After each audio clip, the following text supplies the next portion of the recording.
Hey everyone, welcome back. Today we're going to be taking a deep dive into something I think a lot of us struggle with, procrastination. Yeah. And, judging by the source material you sent over, some really fascinating presentation slides and speaker notes from a Neurodivergent career coaching program. You're really looking for more than just your typical time management tips. You really want to get down to the bottom of what is going on in the brain when we procrastinate. Yeah. And a big piece of that is going to be executive function.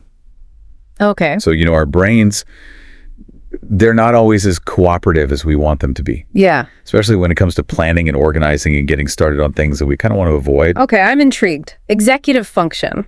It's kind of like a superhero team in my brain. Tell me more. Yeah. It is. What is it? So think of executive function as the command center of your brain. So it's responsible for all of those higher level thinking skills that help us manage our time.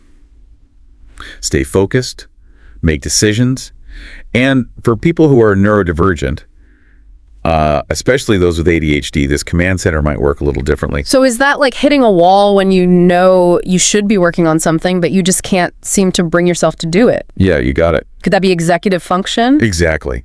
And a key factor in this is going to be dopamine. Okay. And dopamine is a neurotransmitter in your brain that plays a really big role in motivation and reward. Mm. And in ADHD brains, there's often something called dopamine dysregulation. And that basically means there's a shortage of this get it done chemical. Interesting. So when a task doesn't offer any immediate gratification, our brains are just less motivated to tackle it. So my brain is wired for excitement, Yeah. not doing my taxes or, Right. Cleaning the bathroom or something like that. Exactly. No wonder those things are so hard. And that's where the emotional side of procrastination comes in. Mm. And the slides that you sent over actually have this great image of this shame spiral. Oh, yeah. I think we've all been there. Oh, yeah. We procrastinate. Yeah. And then we beat ourselves up about it. And then we feel worse. And we're even less likely to get things done. It's just this terrible cycle. I know that cycle very well. Right. So if it's more about emotions than laziness, what can we even do about it? Well, the first step is just to recognize that you're not alone in this. Okay. And instead of beating yourself up, try to practice self-compassion. Research actually shows that being kind to yourself can help reduce procrastination by lowering those feelings of shame and guilt. So ditch the self-criticism. Yeah. And go for some self-love. Exactly. I can get behind that. Yeah. But what about some practical strategies? Are there things that we can actually do to get things done even when our brains are just no? Yeah, absolutely.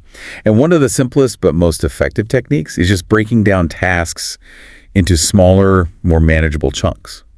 So think bite-sized pieces instead of a whole pizza. I can get behind that. Yeah, it helps avoid that overwhelm that often leads to procrastination. Yeah, break it down. That makes sense. But sometimes even small tasks can feel daunting. What if I'm just not feeling motivated at all? Well, remember how we talked about dopamine and needing that reward? Yes. What if we tap into that? So gamifying your tasks is a really fun way to make even those boring chores a little more interesting. Okay. So set many challenges for yourself. Track your progress. Reward yourself when you reach certain milestones. Ooh, I like that. Turning my to-do list into a game. Yes. Less of a chore, more of a game. Exactly. And it plays to those strengths of the ADHD brain, that love of novelty and challenge. Now, there's another technique that's a little tougher, but it can be really powerful, especially for those high priority things that we really tend to put off. It's called eat the frog. Eat the frog. Okay, that sounds interesting. So the idea is that you tackle your most dreaded task first thing in the morning. Okay. Get it out of the way. And then everything else will feel easier in comparison. Rip off the Band-Aid. Exactly. Get it over with. And you get a jump start on your day and you build momentum. Now, speaking of challenging tasks, there's another factor that often plays a role in procrastination, especially for neurodivergent individuals, and that's demand avoidance. Demand avoidance. I haven't heard of this. Fill me in. So demand avoidance, especially pathological demand avoidance or PDA, it's more than just being stubborn or defiant. It's an anxiety response to feeling overwhelmed or controlled. Basically, your brain perceives a demand as a threat, and it triggers this intense urge to resist, even if it doesn't make logical sense. But it's not that I don't want to do something. It's that my brain is sending signals to me to avoid it at all costs. Exactly. And it can be really frustrating, both for the person experiencing it and for the people around them. Yeah. But understanding PDA is the first step to finding ways to manage it. And your source of material has some good insight on this as well. Okay, I'm ready. What are some of those PDA busting strategies? Well, one of the key principles is going to be reducing the pressure. So creating a sense of safety and autonomy. So your brain doesn't go into like fight or flight mode. Okay. And a simple but effective way to do this is offering choices and options. So instead of saying, you have to do this now, it's more like, here are some ways we can approach this. Exactly. Which one feels best to you? Yeah, you got it. It's amazing how much of a difference that can make. It moves away from that feeling of being controlled to a feeling of empowerment. And sometimes even just using indirect approaches can be really helpful. So for example, instead of saying, you need to finish this report, you might rephrase it to say something like, I wonder if it'd be helpful to get this report wrapped up so we can move on to that exciting new project. It's all about like making it feel less scary and more appealing. Okay, I like it. I'm also really curious about this concept of energy management. I saw that in the slides. It seems like a pretty crucial piece of the puzzle here when it comes to productivity. Absolutely. Energy management is all about recognizing that we don't have an unlimited supply of mental and emotional energy throughout the day. Right. It's like being aware of your bank account balance. Yeah. You know, you need to make deposits and avoid overdrafts. That makes sense. Yeah. So how do we manage our energy effectively? What are some like practical things that we can do? One of the most powerful strategies is going to be aligning tasks with your natural energy rhythms. Okay. So for example, if you're a morning person, tackle those high brain power tasks early in the day when you're feeling the most alert and focused. Yeah. And then save those less demanding tasks for when your energy dips in the afternoon. That makes a lot of sense. I'm definitely a morning person. Trying to do anything after lunch that requires like real brain power is just a recipe for disaster. Yeah. So aligning the task with my energy level, that seems really important. It is, and equally important is going to be prioritizing rest and recovery. So don't try to push through when you're feeling drained. It's like running your car on empty. You're going to stall out eventually, building in time for breaks, relaxation activities that recharge you. It's essential for sustainable productivity. So it's not about working harder. Yeah. It's about working smarter and being mindful of how much energy you have throughout the day. Exactly. And speaking of working smarter, the sample schedule in your source material actually visually demonstrates how to put all these energy management principles into practice. I'll have to check that out. It's a great reminder to be intentional about how we structure our day and prioritize those activities that support our well-being and our productivity. I love a good visual. I'm going to be looking at that sample schedule. Awesome. Now, we've covered a lot of ground here. Yeah. But I want to circle back to one of the, I think, most important messages in this source material. And that's the idea of shifting our identity narrative. Ooh, that sounds deep. Tell me more. So it's about reframing how we see ourselves. So instead of labeling yourself as a procrastinator, that's your fixed identity. Yeah. What if you started thinking about yourself as someone who is learning to work with their brain? Okay. Someone who is recovering from old patterns. It's a subtle shift, but it can have a profound impact on your mindset and motivation. I love that. Embracing a growth mindset. Yes. Recognizing that, we're not defined by our past struggles. Exactly. We have the power to change and evolve. Absolutely. And it's understanding that procrastination isn't a personal failing. It's often a symptom of these underlying factors like executive function challenges and emotional triggers and energy mismanagement. And by addressing those root causes, we can start to break free from that cycle of procrastination and create a new story for ourselves, a story of success and accomplishment. Okay. I'm feeling inspired and ready to hear more about these practical strategies for working with our brains instead of against them. So what's up next in this deep dive? Well, up next, we'll be taking a look at implementation intentions, those if-then plans that can help us stay on track. And we'll also be looking at how to distraction-proof our tech. Sounds good. I am ready. Let's do it. Well, the source material dives into this really cool concept called implementation intentions. They're basically these if-then plans that you create in advance to help you stay on track, almost like you're pre-programming your brain for success. Oh, that's fascinating. So instead of relying on willpower in the moment, which can be kind of shaky, sometimes you're setting up these like little mental shortcuts to guide your actions. Precisely. It's like creating a roadmap for your brain to follow. Yeah. So let's say you tend to get sidetracked by social media when you should be working. An implementation intention could be, if I feel the urge to check my phone, then I will take 5 minutes to stretch and walk around instead. Oh, I love that. That's so helpful for like breaking those automatic habits. It's like you just kind of do it without even thinking. Right. And then you're like, oh, wait, I'm supposed to be working on this thing. Yeah. Exactly. And it takes the decision-making out of the equation, which is especially helpful when our brains are feeling tired or overwhelmed. Definitely. And speaking of overwhelm, the source material also has a section on distraction-proof tech, which I think is so relevant. So relevant. These days, there are so many tools and apps now that can help us minimize those digital distractions and stay focused. Yeah. It's like we need a whole other set of executive function skills just to navigate the internet. Absolutely. So what are some of those tech tools that stood out to you? Well, some simple but effective ones include website blockers. Okay. And that prevents you from accessing those time-sucking websites during work hours. You can also try noise-canceling headphones to kind of block out those distractions, or even setting your phone to do not disturb mode.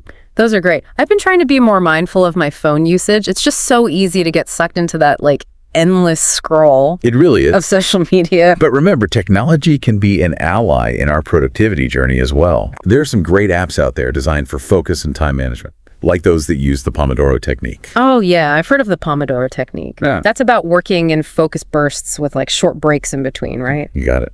It's a great way to train your brain to stay on task and to avoid burnout. Right. And speaking of training our brains, let's talk about brain training.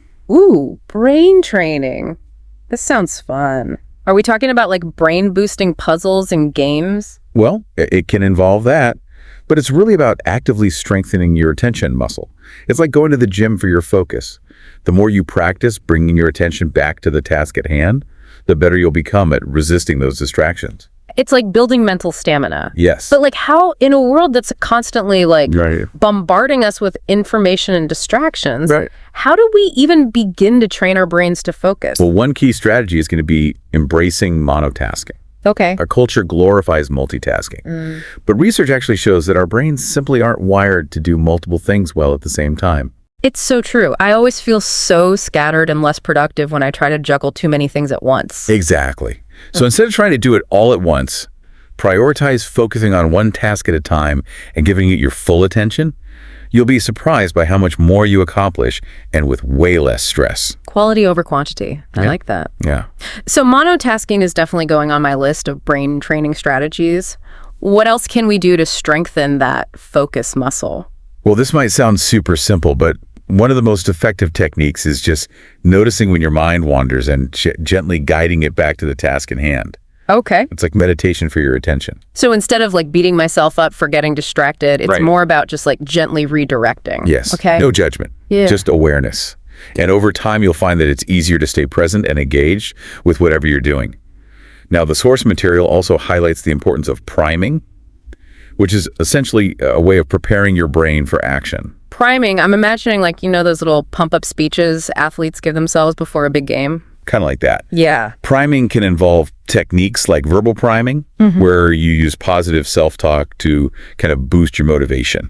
Oh, I like that. So instead of being I hate doing this, it's more okay, I got this. Exactly. And it's not just about the words we say, but it's also about our environment. Yeah, okay. So environmental priming involves setting up your workspace in a way that promotes focus and productivity. So decluttering my desk, making sure there's good lighting, maybe adding some plants for a little bit of zen. Precisely.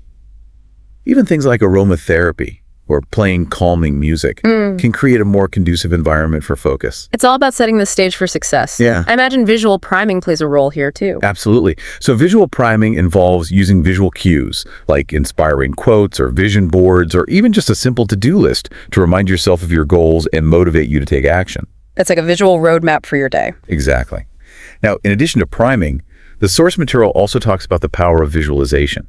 So taking a few minutes to actually visualize yourself successfully completing a task can be incredibly helpful for building confidence and reducing that anxiety. Oh, I love that. It's like giving your brain a sneak peek of success. Exactly. A little mental rehearsal. It helps create a positive expectation and reduces those feelings of overwhelm or fear that often lead to procrastination. Now, I know we've covered a lot of different strategies here, but I want to emphasize that the source material really encourages listeners to experiment and find what works best for them. That's such a good point. We all have unique brains and unique ways of working. Absolutely. So it's about being curious and trying different things and discovering what helps you feel, most productive and engaged. It's a journey, not a destination. There will be days when you rock it and days when you struggle, and that's okay. Yeah. The important thing is to keep learning, keep growing, and keep moving forward. Yeah. Speaking of moving forward, I'm curious to hear more about what the source material says about tackling those specific tasks that we tend to procrastinate on. Those dreaded items that keep getting pushed to the bottom of the to-do list. oh yeah, those ones. Yeah, so the source material has this really cool exercise where it encourages listeners to identify 1 to 3 things that they're currently procrastinating on. Okay. And it suggests taking a moment to actually write them down and reflect on the thoughts and feelings that come up. This is a great way to start gaining awareness of those emotional triggers that we were talking about earlier. Yeah, shining a light on those procrastination shadows. Exactly. So once we've kind of identified those tasks, what are some strategies for actually tackling them? Well, the source material provides a whole toolbox of solutions that are tailored to specific root causes. Okay. So, for example, if you're struggling with task initiation, that feeling of just not being able to get started. Yeah. It recommends strategies like using movement to get your energy flowing, or setting up visual reminders, or even just identifying the very first tiny step that you need to take. Oh, I love that. It's all about finding those little sparks of motivation to get the ball rolling. Absolutely.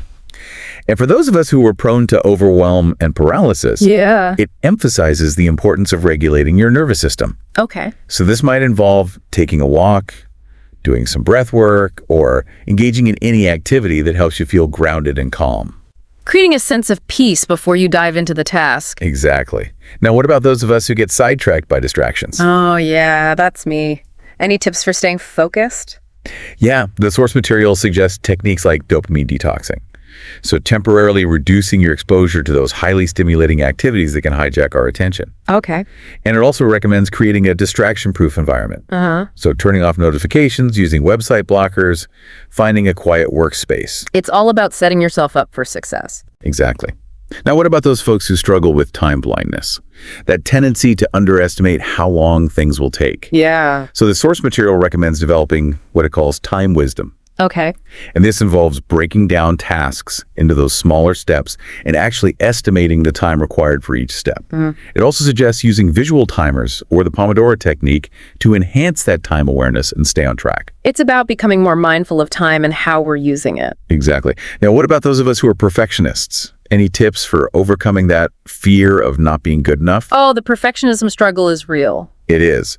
So the source material encourages embracing the concept of minimum viable product. Okay. So the idea is to focus on getting something done, even if it's not perfect. Yeah. It's about progress over perfection. And this can be a game changer for perfectionists who often get stuck in that cycle of overthinking and procrastinating. Done is better than perfect. Absolutely. And speaking of getting things done, let's revisit a couple of those key strategies that we talked about earlier. Make it fun and face your fears. Ooh, I love those two. Tell me more about how we can bring more fun into our work. Well, it's all about finding ways to inject some enjoyment into even those most mundane tasks. Right. So this might involve listening to upbeat music, or rewarding yourself with small treats, or even turning it into a competition with yourself or a friend. The key is to tap into that playful energy and make it feel less like a chore. Okay, so make it a game. Yes, and then facing your fears. That's such a powerful one. It is. So the source material encourages us to really examine those fears. Okay. Identify the specific things we're afraid of, and then develop a plan for addressing them. This might involve seeking support from a therapist or a coach, practicing self-compassion, or even just taking small steps outside of our comfort zone. It's about building that resilience muscle. Yeah, building that resilience muscle. So true. And speaking of support, I'm also really intrigued by the emphasis on community and external support that I saw in the source material. Yes. The source material talks about the importance of finding neurodivergent spaces where you can connect with others who understand your challenges and celebrate your wins. Okay. It also mentions the benefits of virtual co-working or accountability buddies, or even just having that supportive network to cheer you on. Because let's face it, sometimes we need that extra boost of encouragement to get things moving. Absolutely. And there's something really powerful about knowing that you're not alone in this journey. You're not alone. We're all in this together. And that brings us back to one of the most important messages in this entire deep dive, and that's the importance of working with our brains rather than against them. Yes. Understanding our unique strengths and challenges, embracing our neurodiversity, and finding tools and techniques that support us in thriving. And being patient with ourselves. celebrating our progress, and remembering that this is a journey, not a destination. So well said. Now, as we wrap up this incredible deep dive, I'm curious to hear what final nuggets of wisdom the source material offers for those of us on this journey of overcoming procrastination and embracing our neurodiversity. One of the most powerful takeaways, I think, from all of this is this idea that we can actually rewire our brains for success. And it's not about magically transforming into a completely different person.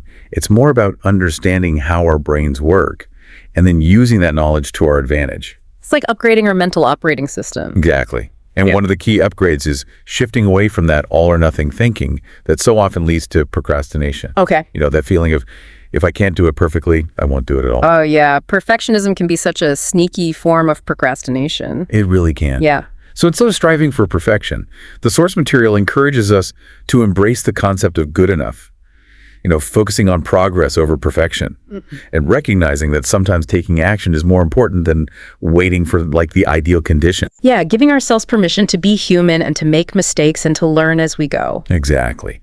And that brings us back to that idea of shifting our identity narrative. Okay. Remember, we're not defined by our past struggles. Yeah. We have the power to change and evolve. So instead of seeing ourselves as procrastinators, we can choose to see ourselves as works in progress. Yes. Constantly learning and growing. Exactly. And that shift in mindset can make all the difference.